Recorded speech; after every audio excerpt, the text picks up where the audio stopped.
Time, the only constant in everybody's life. Not everybody gets the same number of hours, but everybody gets the same 24 hours in a day. Isn't it weird how the whole world has decided that an hour is an hour and a minute is a minute and a second is a second? Like, if you go to China, you don't have to, like, figure out, like, how long some different measure of time is. It's cool. It's the only unit I can think of that's the same no matter what, which I think is a good thing. But where do those words come from? Hour, minute, second. Let's look into that. The word hour comes from the Old French hora, which was 1/12 of a day, which was sunrise to sunset. You see, the way that they told time back then was sundials, so there's no use keeping track of the hours at night. So an hour was 1/12 of a day. Came from the Latin hora, which is the same thing, which came from the Greek hora, which meant season or time of year. That word is related to our word year. Only our word year came through Germanic, not from Old French. The Proto-Indo-European root there is year, and I might talk about that in another video. Minute comes from a medieval Latin phrase, pars minuta prima, which means first small part, or part small first, respectively. And first was used by the mathematician Ptolemy to describe 1/60th of a circle. He cared about geometry. This later came to mean 1/60th of an hour. And then, if you divide it again, you get secunda minuta, the second small part, which is why a second is called a second. The word minuta is Latin. It's the noun form of the verb minuere, which comes from a Proto-Indo-European word, which leads us to a Proto-Indo-European word web. So here you can see that there's a lot of interesting words that have come from the same root, such as minestrone and minister and minimum and menu. From the Proto-Indo-European root my, meaning small, it led to the Russian word mensha, which came to mean Menshevik. Menshevik is the party of Lenin in the Communist Party, and he called it that because it was the minority. It was small.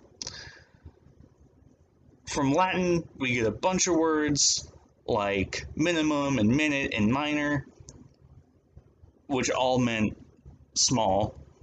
And minister and minestrone come from a word meaning to serve. A minister is a servant, and minestrone came from a word that meant something that is served. I think that's pretty interesting, because like a servant is smaller than you, a servant is beneath you. It came to imply a few other things. From Greek, we get Miocene, which is from the Greek mion, which also just means small. So that covers the smaller pieces of time measurement, but what about the months? We have a whole word for each, 12th of the year.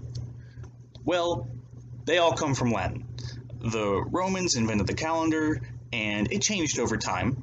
It wasn't always the same. It used to go from March to December, and then you'd have this weird intermission period that they would adjust to make the year match the sun. But eventually they standardized it, and then we did more from there. So I'm just going to tell you the etymology of each month name as we know it now. Starting with January. January comes from Janus, which was the god of beginnings.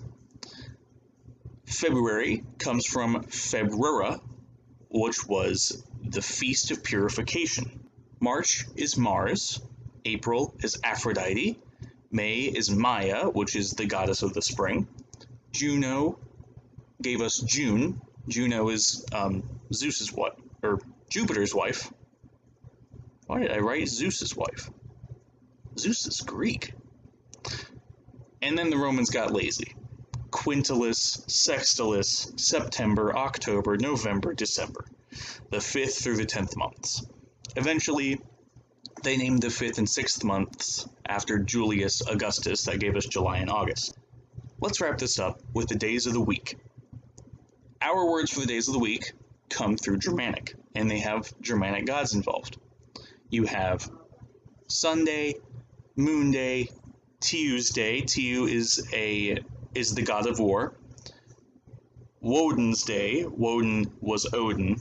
The Western Germanic languages call him Woden with a W, and the Northern Germanic languages call him Odin without the W.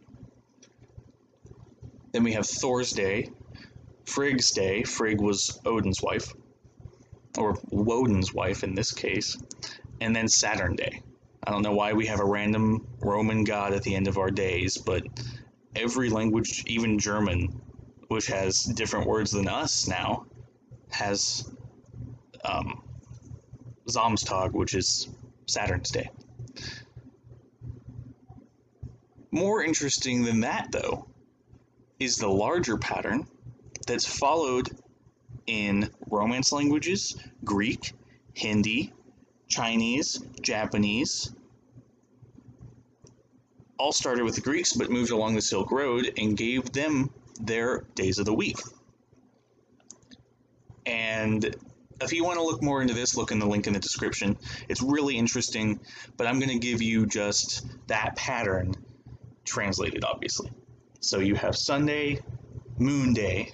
That makes sense. Mars Day, Mercury Day, Jupiter Day, Venus Day, and Saturn Day. So it lines up a bit. Mars is a god of war, like Tu. These three don't line up though. Wednesday, Thursday, Friday, that doesn't line up. But it's an interesting pattern.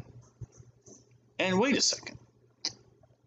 That's the 7 heavenly bodies that we can see with the naked eye. The sun, the moon, Mars, Mercury, Jupiter, Venus, and Saturn. Interesting. What does space have to do with time? Stay tuned. Next week on Word Nerd. Space 2. Thanks for watching Word Nerd. Be sure to like, comment, and subscribe. Hit the bell to get notifications because I upload every Monday. And have yourself a great day. Bye-bye.